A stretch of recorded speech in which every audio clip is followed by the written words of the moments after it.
ఆటోలో అంత సంపాదించినా ఇంత సంపాదించినా అంటారు. పొద్దున నుంచి రాత్రి వరకు కష్టపడితే ర్యాపిడో కానీ రకరకాలు కానీ, అంటే పొద్దున 10 గంటలకు బయటకు వస్తే రాత్రి 10 వరకు 12 గంటలు, దాంట్లో 1 గంట భోజనాన్ని కూడా వదిలేస్తే ఎంత సంపాదిస్తాము అంటే లైవ్ ప్రూఫ్ చూపిస్తా. డీజిల్ పోయి మాకు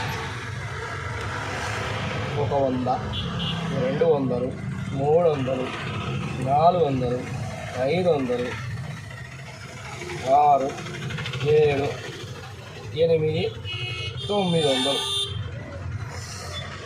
900 రూపాయలు. సో ఒక ఆటో డ్రైవరు పొద్దున 9 నుంచి రాత్రి 9 గంటల వరకు కష్టపడితే 1000 రూపాయలు వస్తుంది. డీజిల్ వేయండి, బాడీగా ఉంటే అటు ఇటు కానీ ఉంటుంది.